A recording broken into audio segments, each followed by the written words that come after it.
இந்த நேரத்திலும் நம்ம ஆண்டோடைய வார்த்தையை நம்ம கேட்க போகிறோம். இந்த நேரத்துல நம் கரங்களை வைத்து ஜெபிக்கலாம். பரலோக பிதாவே, இந்த வார்த்தைகள் உண்மை உள்ளவைகள். இந்த வார்த்தையின் மூலமாக எங்களோடு கூட பேசுங்க, எங்களை உருவாக்குங்க. ஆவியானவர் செயல்படுவீராக. என்னை மறைத்துக் கொள்ளுங்க. இயேசுவின் நாமத்தினாலே வேண்டிக் கொள்கிறேன் பிதாவே, ஆமென்.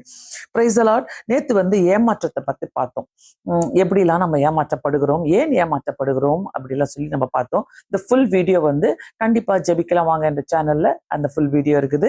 நீங்க போய் அதை பார்க்கலாம். இந்த நாளில நான் காலையில உண்மையாகவே காலையில எழுந்து ஆண்டுடைய வசனத்தை நான் கேட்கும் போது எனக்கு ரொம்ப ஒரு பிரயோஜனமான ஒரு வார்த்தையை கர்த்தர் காட்டினாரு. அதை நான் உங்களுக்கு கண்டிப்பா இதை பேசணும். அந்த வார்த்தை எப்பவுமே ஆண்டுகிட்ட நான் ஒரு வார்த்தையை கேட்பேன். அந்த ஒரு வார்த்தையை நான் கேட்கும் போது அந்த வார்த்தையில அப்படி நின்றுடுவேன். ஏன்னா அந்த வார்த்தை தான் என்னை சில நேரங்களில யோசிக்க வைக்கும், கொண்டு போகும். அது எனக்கு ரொம்ப பிரயோஜனமா இருக்கும். ஸோ இந்த நாளில அந்த வார்த்தையை உங்க மத்தியிலே நான் வைக்க விரும்புகிறேன். 1 கொரிந்தியர் 15வது அதிகாரம் 50வது வசனம். இந்த வசனம் அதாவது ஆவிக்குரிய ஜீவியத்துல கிறிஸ்துவ அறிந்தவர்களுக்கு, கிறிஸ்துவோடு கூட நடக்க வேண்டும் என்று இருக்கிறவர்களுக்கு தான் இந்த வார்த்தை பிரயோஜனமா இருக்கும். ஸோ அந்த வார்த்தையை நான் படிக்கும் போது எனக்கு எப்படி இருந்தது, ஆண்டவர் எப்படிலாம் வெளிப்படுத்தினார் என்பதை நம்ம பகிர்ந்து கொள்ளலாம். 50வது வசனம். சகோதரரே, நான் சொல்லுகிறது என்னவெனில், மாம்சமும் இரத்தமும் தேவனுடைய ராஜ்யத்தை சுதந்திரிக்க மாட்டாது. அழிவுள்ளது அழியாமையே சுதந்திரிப்பதில்லை. அந்த ஒரு வசனத்தை நான் படிச்சுட்டு அதுக்கப்புறம் நான் கீழெல்லாம் படிக்க ஆரம்பிச்ச கடைசி வரைக்கும் என்ன அப்படியே நிக்க வைத்த வசனம் இது. ஸோ இதுல ரொம்ப தெளிவா இருக்குது. பவுலடியார் சொல்றாரு, ரொம்ப அழகான ஒரு வசனத்தை இங்க எழுதுறாரு. மாம்சமும் இரத்தமும் தேவனுடைய ராஜ்யத்தை சுதந்திரிக்க மாட்டாது. ஸோ நம்ம எப்பவுமே நினைச்சிட்டு இருக்கிறோம், பாவம் பாவம் பாவம், நான் பாவம் செய்யல, இது பெரிய பாவம் இல்லை, இது சின்ன பாவம் இல்லை, அப்படிலாம் நம்ம செஞ்சு நம்ம சொல்லி நம்மளே திருப்திப்படுத்திக்கிறது நம்ம தேவனுடைய ராஜ்யத்துக்கு தகுதி உள்ளவர்களா என்பதை நம்ம நிறைய நேரத்துல நினைக்க மாட்டோம். ஆனா நமக்குள்ள இருக்கிற மாம்சமும் இரத்தமும் எப்படி நம்மோடு கூட போராடி கொண்டு இருக்கிறது என்பதை இன்னைக்கு நம்ம தெளிவாவே பார்க்கலாம். So flush and blood cannot inherit the kingdom of God ன்னு சொல்லிட்டு இங்கிலீஷ்ல ரொம்ப அழகா சொல்லுது. inherit the kingdom of God, cannot inherit the kingdom of God. மாம்சமும் இரத்தமும் தேவனுடைய ராஜ்யத்தை சுதந்திரிக்க மாட்டாது. அந்த மாம்சம்னா என்ன, ரத்தம்னா என்ன? மாம்சம் என்று சொல்லும் போது நாம் மாம்சமாக சிந்திக்கிற காரியங்கள், நாம் பாடுபட்டு உழைத்து யோசிக்கிற காரியங்கள், அதுக்காகவே நம்ம பாடுபட்டு அதையே யோசித்து கொண்டிருக்கிற காரியங்கள், நம்முடைய சொந்த செயல்கள், நம்முடைய சொந்த எண்ணங்கள், நம்முடைய சொந்த திட்டங்கள், இது எல்லாமே நம்ம இத நீங்க எடுத்துக்கங்க. எத்தனை யோசனைகள் நமக்குள்ள ஓடுது, எத்தனை எண்ணங்கள் நமக்குள்ள ஓடுது, எத்தனை செயல்கள் நம்ம செஞ்சுட்டு இருக்கிறோம்.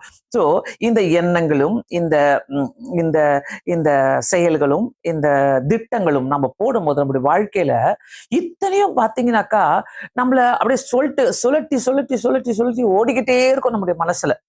அத நம்ம சில நேரங்களில இது எனக்கு வேணான்னு விட்டுக்கிட்டுவோம், ரொம்ப ரேர் அது. ஆனா சில நேரங்களில அதை குறித்தே சாத்தம் கொண்டு போகிற மாம்சமான திட்டங்கள். சோ இதை படிக்கும் போது பாத்தீங்கன்னாக்கா, மாம்ச சிந்தை என்று நம்ம சொன்னாலே, நம்ம ஒரு ப்ரேயர் ரெக்வெஸ்ட் பார்த்தோம்ல, எப்படி இந்த ஆப்ல எல்லாம் போயிட்டு கல்யாணம் ஆனவங்க, திருமணம் ஆனவங்க, ஆகாதவங்க எப்படி போயிட்டு அவங்க ரிலேஷன்ஷிப், அதுதான் நம்ம நினைக்கிறோம். பட் நமக்குள்ள இருக்கிற மாம்ச சிந்தனைகள் அது மட்டும் கிடையாது. ஆனா இதையும் தாண்டி நமக்குள்ள இருக்கிற சிந்தனைகள், ஆண்டவருக்கு பிரியமில்லாத காரியங்கள், நம்ம போடுற திட்டங்கள், நம்ம போடுற செயல்கள், நம்ம செய்கிற செயல்கள், இது எல்லாமே மாம்ச சிந்தனைகள், திட்டங்கள், எண்ணங்கள். நம்ம சிந்திக்கிறது ஒவ்வொன்றுமே நம்ம எந்த அளவுக்கு கர்த்தரை வைத்து சிந்திக்கிறோம், கர்த்தர் இல்லாம சிந்திக்கிறோம். அதை ரொம்ப அழகா பேசுறாரு. அவர் பேசும்போது ரொம்ப சொல்றாரு, தேவனுடைய ராஜ்யத்தை சுதந்திரிக்க மாட்டாதுன்றாரு. அப்போ தேவனுடைய ராஜ்யம், நம்ம செய்யற எண்ணங்கள் தேவனுடைய ராஜ்யத்துக்கு பிரியமா இருக்குதுன்னா அங்கிருந்து நமக்கு பர்மிஷன் கிடைக்குது. ஓகே, நீ இதை செயல்படுத்து, இது நடத்துன்னு சொல்லிட்டு அதை நம்ம எப்படி பாதுகாத்து கொள்ளுகிறோம். ஸோ தேவனுடைய ராஜ்யம் என்று சொல்லும் போது ஆஃப்டர் டெத்தை பத்தியும் அழகா பேசுறாரு. அங்க பவுலடிகளார் பேசுற, அது கீழே வாசித்து வந்தீங்கன்னாக்கா ரொம்ப தெளிவாக இருக்குது. நம்ம ஆண்டுடைய வருகையில நம்ம எப்படி இருப்போம், நம்ம எப்படி எழுந்திருப்போம், நம்மளுக்குள்ள இருக்கிற ஜீவன் என்ன பண்ணோம், அதெல்லாம் அங்க தெளிவா எழுதுறாரு. ஆனா இந்த இடத்துல நான் இந்த மாம்சத்தை சிந்திக்கும் போது, இந்த மாம்ச சிந்தனைகளும் எண்ணங்களும் செயல்களும் நமக்குள்ள செயல்படும் போது நான் எப்படி ஆண்டவரை விட்டு விலகி இருக்கிறேன், இதெல்லாம் யாரும் பாக்குறதே கிடையாது, கண்டுக்கிறதே கிடையாது. நான் என்ன வேணா யோசிப்பேன், நான் என்ன வேணா செய்வேன், நான் எப்படி வேணா இருப்பேன், நான் என்ன வேணா ஒழுங்கா சர்ச்சுக்கு போயிடுறேன்னா, ஒழுங்கா நான் எல்லாத்தையும் செஞ்சிடறேன்னா அது போதும்ன்ட்டு நினைக்கிற ஆசாமிகள் நிறைய இருக்கிறார்கள் இந்த உலகத்துல. சும்மா ஒருவேளை நான் பாரு எப்ப பாரு வெள்ளை புடவை தான் கட்டுவேன், வெள்ளை ட்ரெஸ் தான் போடுவேன், வெள்ளை ஷர்ட் தான் போடுவேன், நான் நகை போட மாட்டேன், நான் இப்படி இருக்கிறேன் அப்படி இருக்கிறேன்னு சொல்லிட்டு அந்த மாதிரி நான் தேவனுடைய ராஜ்யத்துக்கு போயிடுவேன்னு சொல்றவங்களும் இருக்கிறாங்க. ஆனா தேவனுடைய ராஜ்யத்துக்கு போறவங்க எப்படி இருக்க வேண்டும்? நான் தேவனுடைய ராஜ்யத்துக்கு போறேன்னா நான் மற்றவங்களை பத்தி தீங்கு பேசக்கூடாது, மற்றவங்களுக்கு நான் தீங்கு நினைக்க கூடாது, நான் மற்றவங்களுடைய வாழ்க்கையில நான் என்ன பேசுறேன், நான் மற்றவங்களை பொறாமையா பாக்குறேன்னா, நான் பொறாமை என்னுடைய எண்ணங்கள் எப்படி இருக்கிறது, நான் ஒழுங்கா ஜெபிக்கிறேன்னா, ஒழுங்கா பைபிள் வாசிக்கிறேன்னா, நான் ஒழுங்கா ஆலயத்துக்கு போறேன்னா, நான் ஒழுங்கா ஆண்டவருக்கு கொடுக்குறேன்னா, இந்த மாதிரி சிந்தனைகளை நமக்குள்ள இல்லைனாக்கா கண்டிப்பாக நம்ம வெள்ளை புடவை கட்டினாலும் போக முடியாது, வெள்ளை ட்ரெஸ் போட்டினாலும் தேவனுடைய ராஜ்யத்தை. இந்த மாதிரி காரியங்கள் நம்ம மனசு வெள்ளையா இல்லைனாக்கா, நம்முடைய இருதயம் வெள்ளையா இல்லைனாக்கா கண்டிப்பாக தேவனுடைய ராஜ்யத்தை நம்ம சுதந்திரத்து கொள்ள முடியாது. மாம்சமான சிந்தனைகள், மாம்சமான எண்ணங்கள், மாம்சம். எனக்கெல்லாம் கல்யாணம் ஆயிடுச்சு, நான் மாம்சமா யோசிக்க மாட்டேன். இன்னைக்கு கல்யாணம் ஆனவங்களை பத்தி தான் ஒரு ப்ரேயர் ரெக்வெஸ்ட் நான் வச்சேன். ஸோ இதெல்லாம் நான் பார்க்கும் போது பிரியமானவர்களே, மாம்சமான சிந்தனைகளும் மாம்சமான எண்ணங்களும் என்னுடைய ஆவிக்குரிய ஜீவியத்துக்கு அது தடையா இருக்கிறது என்பதை கண்டிப்பா நான் அறிந்து கொள்ள வேண்டும். இது புரியலனாக்கா ஜெபிக்க முடியாத சூழ்நிலைகள் நிறைய வரும், பைபிள் வாசிக்க முடியாத சூழ்நிலைகள் உங்களுக்குள்ள இருக்குது, ஜெபிக்க முடியாத சூழ்நிலைகள் உங்களுக்குள்ள இருக்குது, பக்தி இல்லாத சூழ்நிலைகள் நம்மளுக்குள்ள இருக்குதுனாக்கா ஏதோ ஒரு மாம்ச சிந்தனைக்குள்ள நம்ம அகப்பட்டு கொண்டு இருக்கிறோம். ஆவியானவர் பேசும்போது கண்டிப்பா நம்ம சில வார்த்தைகளை யோசிக்க நம்ம கடமைப்பட்டிருக்கிறோம். வேதத்துல நான் பார்த்தேன், மாம்ச சிந்தை என்ன ஆண்டவரே அப்படின்னா என்ன? மாம்ச சிந்தை ரோமர் 8:6 சொல்லப்பட்டிருக்குது, மாம்ச சிந்தை மரணம். பிரியமானவர்களே, சோ நம்ம யோசிக்கும் போது கூட நம்மளுக்குள்ள சீரியஸா சில காரியங்களை போட்டு நம்ம யோசிக்கும் போது கூட நம்ம கேட்க வேண்டிய கேள்வி ஆண்டவர்கிட்ட, ஆண்டவரே இது பரலோக ராஜ்யத்துக்குரியதா இல்ல மரணத்துக்குரியதா? மரணம் என்று சொல்லும் போது நம்ம செத்து போயிடுவோம் கிடையாது. மரணம் என்று சொல்லும் போது அந்த நம்ம செயல்படுகிற காரியங்களுக்கு, மாம்ச சிந்தனைகளுக்கு உயிரே இருக்காது, அது ஒண்ணுமே நடப்பெறாது. சோ அது ஒண்ணுமே செய்யாது என்று சொல்லும் போது நம்மளால ஜெபிக்கவும் முடியாது, நம்மளால வேதம் வாசிக்கவும் முடியாது, ஆவிக்குரிய ஜீவியத்துல நம்ம வளரவும் முடியாது. ஆவிக்குரிய ஜீவியத்துல வளரணும், ஆண்டவரோடு கூட வளரணும். எந்த சூழ்நிலை வந்தாலும் ஆண்டவரே, எப்படிப்பட்ட ஆண்டவரே நேரங்கள் வந்தாலும் ஐயா, அந்த மாம்ச சிந்தையில இருந்து நான் விலகி நான் உமக்குள்ளாக வளரணும்னு சொல்லும் போது கர்த்தர் சந்தோஷத்தை தராம இருப்பாரா? சமாதானத்தை தராம இருப்பாரா? அற்புதங்களை செய்யாம இருப்பாரா? கொஞ்சம் யோசிக்கலாம். கண்டிப்பாக இந்த மாம்ச சிந்தனைகளை நான் கையாளுறேன் என்னுடைய வாழ்க்கையில. ரெண்டாவது காரியம் பார்க்கும்போது, மாம்ச சிந்தை தேவனுக்கு விரோதமான பகை என்று ரோமர் 8:7 பார்க்கிறோம். ஆண்டவருக்கு விரோதமான பகை மாம்ச சிந்தை என்பது. நம்ம நினைச்சுக்கிறோம், நான் யோசிப்பேன், இது ஏன் மைண்டு, இது ஏன் கை, இது ஏன் காலு, இது என்னுடைய பிரெயின், இது இது என்னுடையது அப்படின்னு நம்ம யோசிக்கும் போது கண்டிப்பாக மாம்ச சிந்தை தேவனுக்கு விரோதமான பகை. இந்த பகை எனக்குள்ள இருக்கும் போது நான் யாரோடு நல்லா பேச முடியாது. இந்த பகை மரணத்துக்கு இந்த மாம்ச சிந்தை தேவனுக்கு விரோதமான பகையை நான் குறித்து நான் யோசிச்சுட்டு இருக்கிறேன்னாக்கா கண்டிப்பாக எல்லாரும் கூட நான் சமாதானமா இருக்க முடியாது. அது தேவனுக்கு விரோதமான பகையா இருக்கிறது. சோ சிந்திக்கலாம். இந்த சாயங்கால வேலையில கர்த்தர் பேசுகிற இந்த வார்த்தைகள் நம்மோடு கூட பேசட்டும். மூணாவது காரியத்துல பார்க்கும் போது பாத்தீங்கன்னா, மாம்சத்துக்கு உட்பட்டவர்கள் தேவனுக்கு பிரியமாய் இருக்க மாட்டார்கள். 8வது அதிகாரம் 8வது வசனம், ரோமர்ல 8:8 மாம்சத்துக்கு உட்பட்டவர்கள் தேவனுக்கு பிரியமாய் இருக்க மாட்டார்கள் என்று தெளிவா சொல்லுது. இத பேசும்போது கண்டிப்பா எல்லாருக்குள்ள என்ன சிந்தனைனாக்கா, எனக்குள்ள இதெல்லாம் கிடையாது, எந்தெந்த சிந்தனைகள், எந்தெந்த எண்ணங்கள், எந்தெந்த செயல்கள் உங்களுக்கு பாரமாக இருக்கிறதோ, உங்களுக்கு அதுல சமாதானம் இல்லையோ, அது அத்தனையுமே மாம்சத்துக்குரிய சிந்தனைகளாகவும், மாம்சத்துக்குரிய எண்ணங்களாகவும், செயல்களாகவும், ஆண்டவருக்கு பகையாகவும், விரோதமான பகையாகவும், தேவனுக்கு அவங்க பிரியமா இருக்க மாட்டார்கள் என்ற வேதம் தெளிவாக நமக்கு சொல்லுகிறது. சோ பிரியமானவர்களே, யோசிக்கலாம். கண்டிப்பா இத நம்ம யோசிக்க தான் நமக்கு கண்டிப்பா மாம்ச சிந்தையிலிருந்து நம்ம எப்படி வெளியே வர வேண்டும், எப்படி வெளியில வரணும், எது நம்ம பார்க்க கூடாது, பைபிள்ல சொல்லுதுல, ஒரு பெண்ணை நீ பார்க்க கூடாது, நீ 2வது தடவை பார்த்தீனாக்கா நீ பாவம் செய்தாயிட்டு அப்படின்னு சொல்லுது. விபச்சாரம் செய்யக்கூடாது வேதத்துல சொல்லுது. இது எல்லாமே ஒருத்தர் செய்யறாங்கனாக்கா, ஒருத்தருக்குள்ள இப்படிப்பட்ட எண்ணங்கள் இருக்குதுனாக்கா நம்ம நினைச்சுக்கிறோம், இது என் கண்ணு தானே, நான் தானே செய்யறேன், இது ரோட்ல போறாங்க நான் பாக்குறேன், 2வது தூரம் பார்ப்பேன், 3வது தூரம் பார்ப்பேன், கர்த்தர் இதெல்லாமா தப்பா எடுத்துப்பாரு. மாம்ச சிந்தனைகள் அதுதான், மாம்ச எண்ணங்கள் அதுதான்.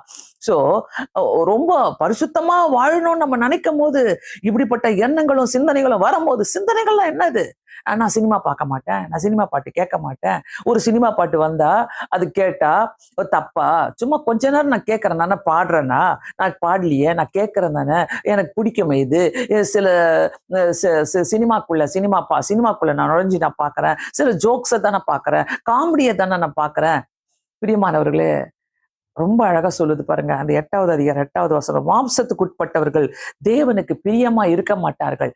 சோ இது ஒரு கதமம் கிடையாது.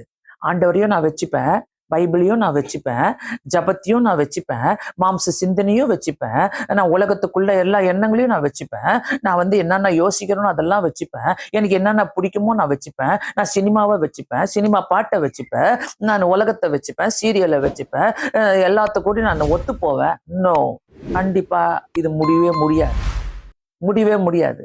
என் லைஃப்ல நான் அதை பிராக்டிஸ் பண்ணேன். என் லைஃப்ல இது எனக்குள்ள வேண்டாம் ஆண்டவரேன்னு சொல்லி நான் ஒதுக்கி வச்சேன். சோ பிரியமானவர்களே, இந்த அளவுக்கு நம்ம ஆண்டவருக்குள்ள போகும்போதுதான் நமக்காக வைத்திருக்கிற காரியங்களை கர்த்தர் நமக்கு வைத்திருப்பாரு. சாத்தானுக்கு இதெல்லாம் ரொம்ப ஈஸி.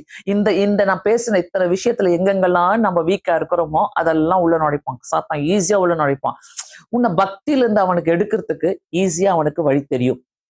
ஒருத்தர் பக்தியா இல்லாம இருக்கிறாங்கனாக்கா அவங்களுக்குள்ள நிச்சயமாக இப்படிப்பட்ட மாம்சத்துக்குரிய காரியங்கள் செயல்பட்டு கொண்டிருக்கிறதுனாலதான் அவங்களால பைபிளை வாசிக்க முடியல, எடுத்து வாசிக்க முடியாது.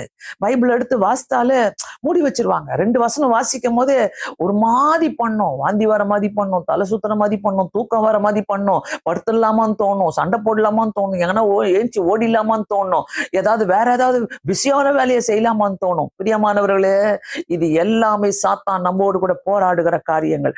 இந்த காரியத்திலிருந்து நம்ம வெளியில வரலனாக்கா, இந்த ஒரு ஸ்பிரிச்சுவல் அவேர்னஸ், இந்த ஆவிக்குரிய ஒரு அவேர்னஸ் நமக்கு இல்லைனாக்கா கண்டிப்பாக சாத்தான் நம்மளை கீழ்ச்சி தள்ளிடுவான், சாத்தான் நம்மளை கொண்டு போயிடுவான். சோ மாம்ச சிந்தனைகள் நமக்குள்ள இருக்கும் போது, அங்க பாருங்க அந்த வசனம் தான் எனக்கு தொட்டுச்சு இன்னைக்கு காலையில, மாம்சமும் ரத்தமும் தேவனுடைய ராஜ்யத்தை சுதந்திரிக்க மாட்டாது. இது இருக்கும் போது நான் அப்போ எப்படி தேவனுடைய ராஜ்யம் எனக்குள்ள இருக்கும்? நம்ம ஜெபிக்கிறோம்ல, பரமண்டல இருக்கிற எங்கள் பிதாவே, உம்முடைய நாமம் பசுத்தப்படுவதாக, உம்முடைய ராஜ்யம் வருவதாக. அந்த ராஜ்யம் எங்க வரும்? என் உள்ளத்துலதான் வரணும் அந்த ராஜ்யம். அந்த பரலோக ராஜ்யம் எனக்குள்ள இருக்கிறதுக்கு இப்படிப்பட்ட மாம்ச சிந்தனைகள், எண்ணங்கள், இப்படிப்பட்ட மாம்ச செயல்கள் எனக்குள்ள இருக்கும் போது, செயல்கள், எண்ணங்கள், திட்டங்கள், இதெல்லாம் ஈஸியா சொல்லிடலாம். இதெல்லாம் மாம்ச சிந்தனைகள் அப்படியே ஈஸியா சொல்லிடலாம்.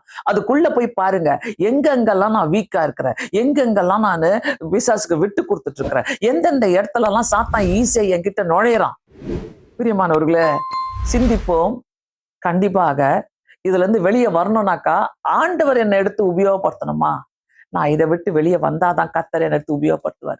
நிறைய நேரங்களில நிறைய பேர் நம்ம நினைக்கிற காரியங்கள் என்னன்னாக்கா, சர்ச்சுக்கு போனா போதும், பக்தியா இருந்துட்டா போதும், ஏதோ ஒரு ஜபத்தை பண்ணிட்டா போதும், ஏதோ ஆண்டவருக்கு பிரியமானது செஞ்சுட்டா போதும், ஆண்டவரும் போதும்டுவாரு. சோ பிரியமானவர்களை நம்ம யோசிக்கலாம், இப்படிப்பட்ட ஏன் இந்த காரியங்கள்லாம் நான் செய்யக்கூடாது, ஏன் இதை ஆண்டவர் சொல்றாருன்னா, போயிட்டு ரோமர் 8வது அதிகாரத்தை எல்லாரும் படிங்க. அந்த அதிகாரத்துக்குள்ள ரொம்ப திட்டம் தெளிவுமாக கர்த்தர் பேசி கொண்டிருக்கிறார். சோ 12வது வசனம், ஆகையால் சகோதரரே, மாம்சத்தின்படி பிழைப்பதற்கு நாம் மாம்சத்துக்கு கடனாளிகள் அல்ல.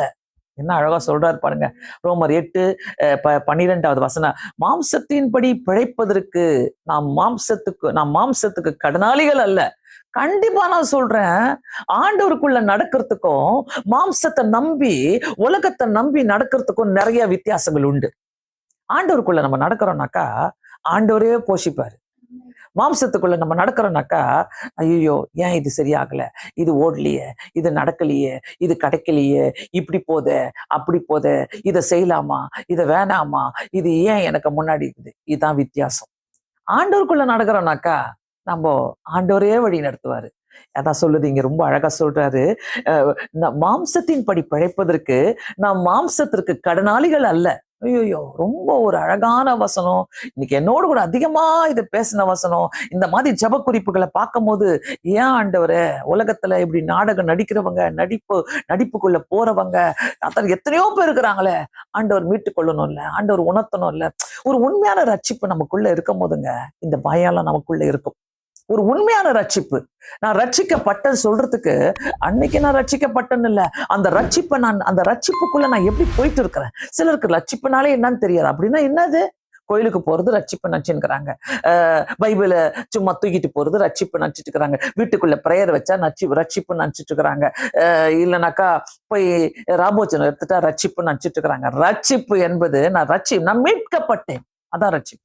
ரட்சிப்பு என்பது சம்திங், நான் மாறுதல் அடைந்தேன், நான் மாற்றப்பட்டிருக்கிறேன். அந்த மாற்றம் தான் இந்த மாம்ச சிந்தனையிலிருந்து நம்மளை வெளியே கொண்டு வரும். சாத்தானுக்கு ரொம்ப நல்லாவே தெரியும் நீங்க எந்த இடத்துல வீக்கா இருக்கிறீங்க.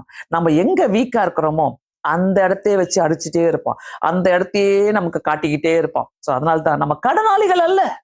நான் மாம்சத்துக்குரிய காரியங்களை, மாம்சத்தினாலே நான் பிழைப்பதற்கு நான் கடனாளியே அல்ல. சோ நம்ம யோசிப்போம், இந்த நாளில கண்டிப்பா கர்த்தர் நம்மளோடு கூட பேசுகிற தேவனா இருக்கிறார். மாம்ச சிந்தனையினுடைய விளைவுகளை நம்ம பார்க்கலாம். இதனால என்ன விளைவுகள் நமக்கு நடக்குது. நான் ரொம்ப இதை யோசிக்க ஆரம்பிச்சதுல இருந்து என் மைண்டுக்கு ஃபுல்லாவே நீங்க ஓடிட்டே இருந்தது.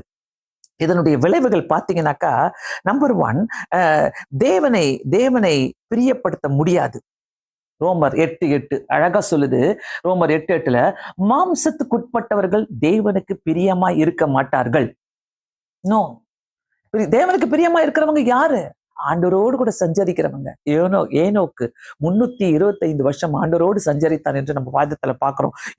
நோவா ஆண்டவரோடு சஞ்சரித்தார். பவுலடிகளார், பேதுரு, இவங்கெல்லாம் பாத்தீங்களா ஆண்டவரோடு சஞ்சரித்தவர்கள். சோ இந்த வசனத்தை பார்க்கும் போது தேவனை பிரியப்படுத்த முடியவே முடியாதுங்க. உண்மை. அப்போ தேவனை நம்ம பிரியப்படுத்த முடியலனாக்கா தேவன் நமக்கு எப்படி பிரியமானது செய்வார்? சோ நம்மளுடைய ஒவ்வொரு அப்ஸ் அண்ட் டவுன்ஸ்லயும் அப் போயிட்டே இருக்கும் போது தேவன் என்னோடு கூட இருக்கிறார்.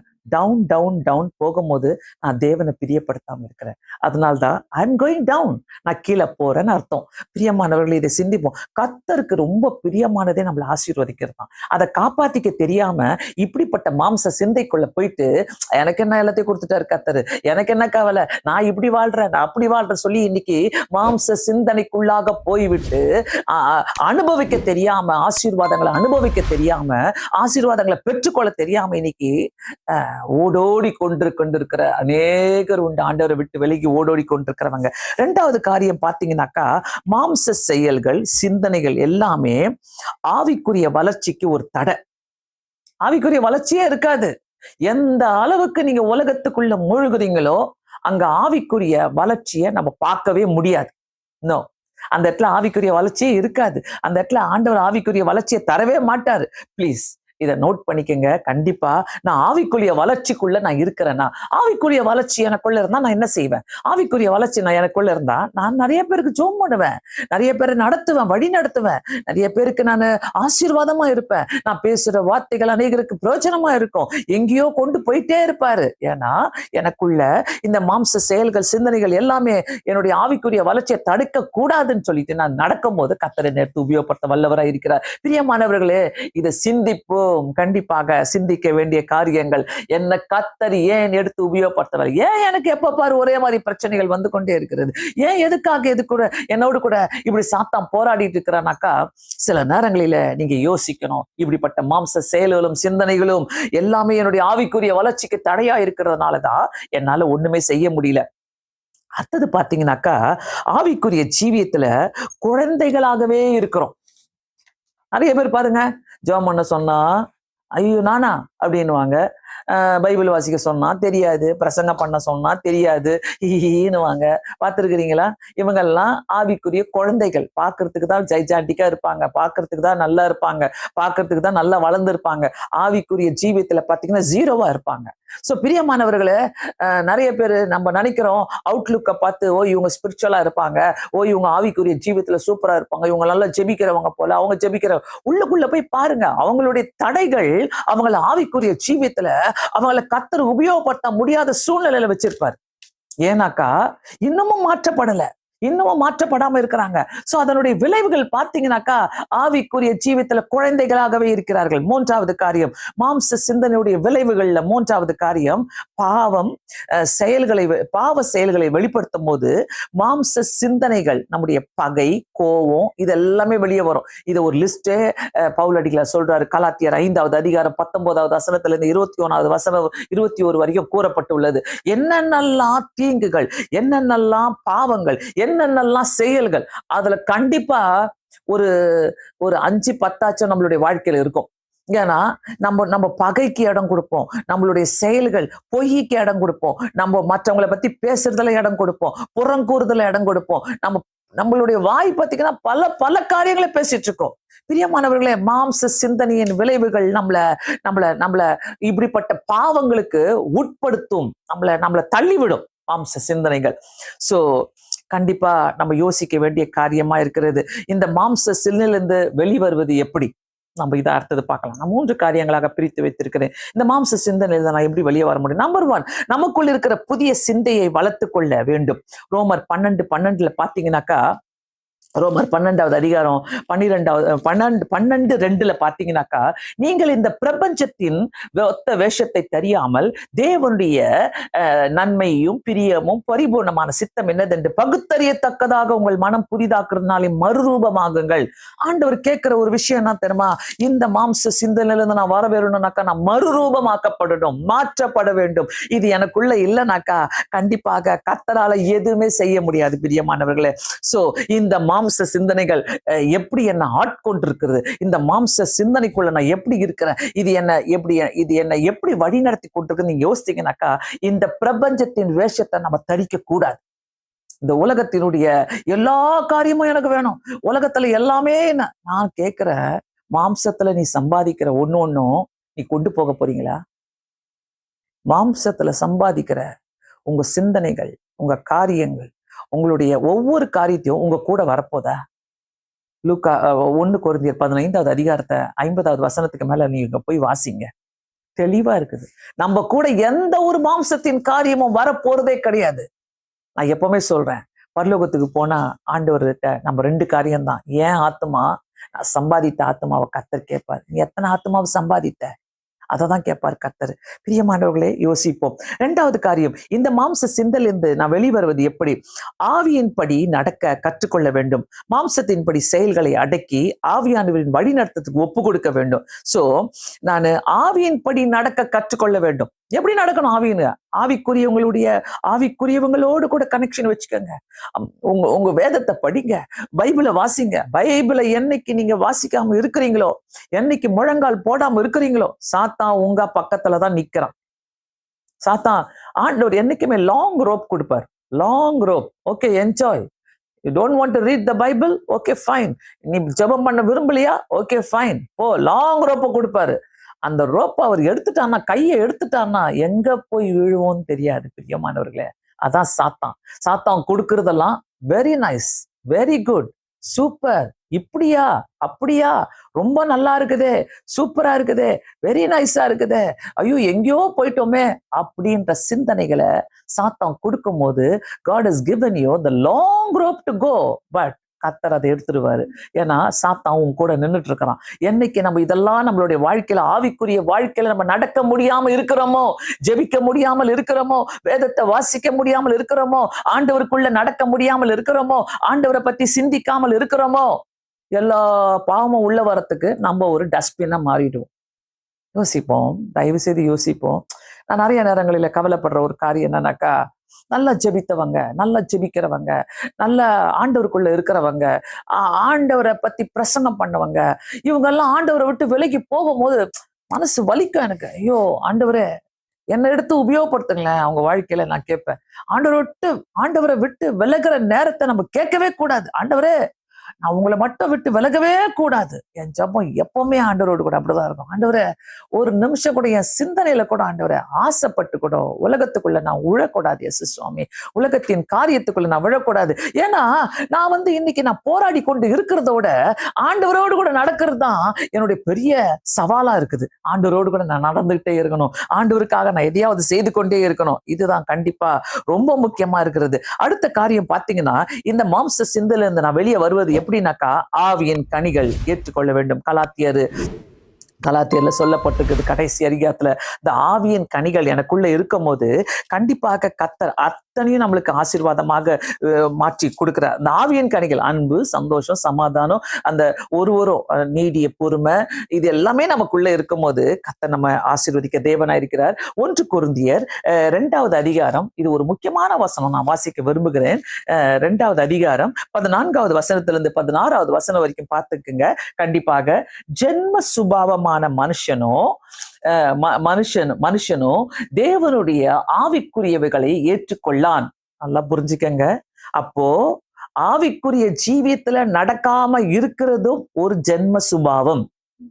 ஆமென். ஜென்ம சுபாவம். எங்க அம்மா பக்தி கிடையாது, எங்க அப்பா பக்தி கிடையாது. சும்மா அவங்க எல்லாம் கோயிலுக்கு போயிட்டு வருவாங்க. சும்மா எங்க வீட்டுல கிறிஸ்மஸ் ஆனா எல்லாரும் ஒன்னா சேருவோம், நியூ இயருக்கு எல்லாரும் ஒன்னா சேருவோம், ஜாலியா இருப்போம், சர்ச்சுக்கு போவோம். சர்ச்சில் என்ன தேவை இருக்குதோ அதெல்லாம் நாங்க வாங்கி கொடுத்துருவோம். இது எல்லாமே பேசுறவங்க, இது எல்லாமே செய்வாங்க, இது எல்லாமே பண்ணுவாங்க. பிரியமானவர்களே, நல்லா புரிஞ்சுக்கங்க. இந்த இடத்துல ஜென்ம சுபாவமான மனுஷனோ தேவனுடைய ஆவிக்குரியவர்களை ஏற்றுக்கொள்ள மாட்டான். தேவனுடைய ஆவிக்குரிய காரியங்களை ஏற்றுக்கொள்ள மாட்டான். நான் முன்னாடியே துவங்கும் போதே நான் சொன்னேன், இது கிறிஸ்தவங்களுக்கும் விசுவாசிகளுக்கும் தேவையான ஒரு வார்த்தையாக இருக்கும் கண்டிப்பாக. சோ நான் ஆவிக்குரிய ஜீவியத்துல வீட்டுக்குள்ள ஒரு ஆவிக்குரிய ஜீவியத்தின் பர்சன் இருக்கிறாங்கனாக்கா, நல்லா ஜெபிக்கிறவங்க இருக்கிறாங்கனாக்கா, அதுலயே போயிட்டே இருங்க. ஏன்னா உங்க மூலமா தான் கர்த்தர் நம்பி இந்த குடும்பத்தை கொடுத்து நோவாவை போல அந்த பேழையை உண்டாக்கி, கர்த்தர் உங்க வீட்டை ஒரு பேழையா உண்டாக்கி உங்களை நோவா மாதிரி கர்த்தர் வைத்திருக்கிறாரு. சோ மறக்காதீங்க, ஆவிக்கு ஜென்ம சுபாவான மனுஷனும் தேவனுடைய ஆவிக்குரியவைகளை ஏற்றுக்கொள்ளவே முடியாது. அதிலே பாருங்க, அவைகள் அவனுக்கு பைத்தியமாக தோன்றும். ஜோமன்னா பைத்தியமா தோணும், பைபிள் வாசித்தா பைத்தியமா தோணும், சர்ச்சுக்கு போனா பைத்தியமா தோணும். எதுவுமே பிடிக்காது. என்ன சும்மா போயிட்டே இருக்கிறீங்க, என்ன சும்மா பக்தியா இருக்கிறேன், ரொம்ப எல்லாம் பக்தியா இருக்காதீங்க. கேள்விப்பட்டீங்களா? இந்த வார்த்தை எல்லாம் வீட்டுக்குள்ள வரும் பார்த்தீங்களா? சும்மா பக்தின்னு சொல்றீங்க, சும்மா எப்ப பாரு பக்தியா இருக்கிறீங்க, இதெல்லாம் வீட்டுக்குள்ள வரும். கவலைப்படாதீங்க. நீங்க ஒரு செபிக்கிற ஆளா, நீங்க ஒரு ஆவிக்குரிய ஜீவியத்துல போய் கொண்டிருக்கிறீங்களா? உங்களை வழி நடத்துறாங்களா? ஆவிக்குரிய ஜீவியத்துல நீங்க 10 பேரை வழி நடத்துறீங்களா? கண்டிப்பாக நீங்க இந்த வசனத்தை நீங்க பாருங்க. இந்த வசனத்துக்குள்ள அவைகள் அவனுக்கு பைத்தியமாக தோன்றும், அவைகள் ஆவிக்கேற்ற பிரகாரமாய் ஆராய்ந்து படிக்கிறவளானதால் அவைகளை அறிய மாட்டான். பிரியமானவர்களே, ஆவிக்குரிய ஜீவியத்தை உலகத்தாருக்கு புரியாது. உலகத்தாருக்கு நீங்க எப்படி இருக்கிறீங்கன்னு கூட தெரியாது. நீங்க உங்க ஜெப வாழ்க்கை கூட தெரியாது. என்னை பார்த்து நிறைய பேர் சொல்லுவாங்க, சிலர் சொல்லியிருக்கிறாங்க, இவங்கெல்லாம் ஜெபிப்பாங்களா, இவங்க ஜெபிக்கிறவங்களா அப்படின்னு கேட்பாங்க. எனக்குள்ள என்கிட்ட பேசினாதான் தெரியும். அதிகாலையில எழுந்து ஜெபிக்கிறது என்னுடைய வாலிப வயசுல இருந்து நான் அதிகாலையில எழுந்து ஜெபிப்பேன். அந்த அதிகால ஜெபம், ஆண்டவரோடு கூட அதிக நேரம் போராடின ஜெபங்கள், மேப்பை போட்டு, வேர்ல்டு மேப்பை போட்டு, இந்தியா மேப்பை போட்டு ஜெபம் பண்ணுவேன். சோ ஒருத்தர் அவுட்லுக்கை பார்த்து நீங்க பண்ண முடியாது. இந்த இடத்துல கண்டிப்பா நான் சொல்றேன், அவைகள் ஆராய்ந்து நிதானிக்கப்பட்டவர்களானதால் அவைகளை அறிய மாட்டான். உலகத்துல இருக்கிறவங்களுக்கு புரியாது, உங்க ஆவிக்குரிய ஜீவியம் புரியாது. நிறைய வீட்டுல இருக்கிறவங்களுக்கு உங்க ஆவிக்குரிய ஜீவியம் புரியாது. பட் நீங்க உங்க வேலை போராடிக்கிட்டே இருங்க. Keep on doing, keep on praying, keep on reading the Bible. நோவாவை கேலி பண்ண வந்தாங்க எல்லாரும். நிறுத்தினாரா? பேழையை கட்டுறதை நிறுத்தினாரா? இல்லையே. அந்த பேழையை கட்டுறதை அவர் நிறுத்தவே இல்லை. அந்த பேழையை அவர் கட்டி முடித்து அதுல கடைசி வரைக்கும் குடும்பத்தை காப்பாத்தி கொண்டு போனாருங்க. பிரியமானவர்களை, தயவு செய்து ஆவிக்குரிய ஜீவியம் எவ்வளவு முக்கியமானதை தெரிந்து கொள்ளுங்க. 15வது வசனம், ஆவிக்குரியவன் எல்லாவற்றையும் ஆராய்ந்து நிதானிக்கிறான், ஆனாலும் அவன் மற்றொரு நாளும் ஆராய்ந்து நிதானிக்கப்படான். ஆவிக்குரியவன் எல்லாவற்றையும் ஆராய்ந்து நிதானிக்கிறான். சோ அந்த நிதானம் நம்மளுக்கு தேவை. எங்க ஆண்டவரை நான் விழுந்துட்டேன், எவ்ரிடே ஆண்டவரே நான் எங்க விழுந்துட்டேன், ஏன் என்னால ஜெபிக்க முடியல ஆண்டவரே, நீங்க ஜெபம் பண்ற ஆளா இருந்தா உங்களை எதிர்த்து நிக்க யாருமே கிடையாதுங்க. யாருமே கிடையாது. என் அனுபவத்துல இருந்து நான் சொல்றேன். யாருமே வர முடியாது. வர மாதிரி தான் இருக்கும். ஆனா கர்த்தர் அவங்கள கொண்டு வரவே மாட்டாரு. நீ ஜெபிக்கிற ஆளா இருந்தா உங்க வீட்டை தூக்கி சூப்பரா கண்மலையின் மேல கொண்டு போய் நிறுத்துவீங்க. நீங்க ஜெபிக்கிற ஆளா இருந்தா உங்க வீட்டுக்குள்ள போராடி கொண்டிருக்கிற ஒவ்வொரு பிசாசினுடைய மாம்சத்தின் செயல்களை நீங்க உடைத்து போடுவீங்க. ஆவியானவர் பேசிட்டு இருக்கிறார். ஆவியானவர் பேசுறாரு. யாரா இருந்தாலும், எந்த சூழ்நிலையா இருந்தாலும் நல்லா கவனிங்க. அடுத்த ஒரே ஒரு வசனம், 15வது அதிகாரம் 1 கொரிந்தியர் 15வது அதிகாரம் கடைசி வசனம், என்னை அதிகமா யோசிக்க வச்ச ஒரு வசனம். ஆகையால் எனக்கு பிரியமான சகோதரரே, கர்த்தருக்குள் நீங்கள் படுகிற பிரயாசம் விருதாவாய் இராதென்று அறிந்து, கர்த்தருக்குள்ள படுகிற பிரயாசம், உலகத்துல படுகிற பிரயாசத்தை பத்தி பவுல் அடிகளார் இங்க பேசல. நீ கர்த்தருக்குள் படுகிற பிரயாசத்தை பத்தி அவர் பேசுறாரு. அது விருதாவா இராதென்று அறிந்து நீங்கள் உறுதிப்பட்டவர்களாயும் அசையாதவர்களாயும், நீங்க கர்த்தருக்குள்ள பிரயாசப்படுறீங்கன்னாக்கா நீங்க உறுதிப்பட்டவங்களா இருப்பீங்க, அசைக்க முடியாதவர்களா இருப்பீங்க. எந்த சூழ்நிலை வந்தாலும் நான் பயப்படணும்னு அவசியம் இல்லைங்க. ஏன்னா எனக்குள்ள ஆவிக்குரியவர் இருக்கிறாரு, எனக்குள்ள மாம்ச சிந்தனைகள் கிடையாது, எனக்குள்ள மாம்ச செயல்கள் கிடையாது என்று சொல்லி நான் அசைக்கப்படாத நபராக இந்த உலகத்தில் நான் இருக்க முடியும். சோ இதுல ரொம்ப அழகா போட்டுது, கர்த்தருக்குள் பிரயாசப்படுகிற விருதாவாய் இருக்காது என்று அறிந்து நீங்கள் உறுதிப்பட்டவர்களாயும் அசைக்கப்படாதவர்களையும் கர்த்தருடைய கிருபையில எப்போது பெருகுகிறவர்களாயும் இருங்கள். கர்த்தருடைய கிருபையில நம்ம பெருகிறவர்களாக காணப்பட வேண்டும். ஆண்டவருடைய கிருபையில நம்ம பெருகி போய்கிட்டே இருக்கலாம். நம்ம சோர்வுக்கு காரணம் என்ன தெரியுமா? நம்ம மாம்ச சிந்தனைக்குள்ள இருக்கிறோம். மாம்சத்தை நம்ம வர வச்சுட்டு இருக்கிறோம். எதையோ போட்டு கவலைப்பட்டு இருக்கிறோம். தூக்கி ஓரமா வைங்க. ஆண்டவரே, கடைசி வசனம் சொல்லுது பாருங்க, நான் அசைக்கப்படாதவர்களும் உறுதிப்பட்டவர்களாயும் அசைக்கப்படாதவர்களையும் கர்த்தருடைய கிரியையில எப்போது பெருகிறவர்களாயும் இருக்க வேண்டும். நான் தேவைங்க பரலோக ராஜ்யத்துக்கு. என் மாம்சமும் ரத்தமும் இந்த உலகத்துல என்ன விருதாவா சும்மா செத்து போகக்கூடாது. என் மாம்சமும் ரத்தமும் ஆண்டவரே தேவனுடைய ராஜ்யத்தை சுதந்திரிப்பதில்லை சொல்லுகிற மாதிரி, இசப்பா இந்த உலகத்துல அநேகரை நான் உமக்காக சுதந்திரித்துக் கொள்ள, ஆவிக்குரிய ஜீவியத்துல நான் நடக்க, என் குடும்பத்தை வழிநடத்த கர்த்தர் உதவி செய்ய. கண்களை மூடி செபிக்கலாம்.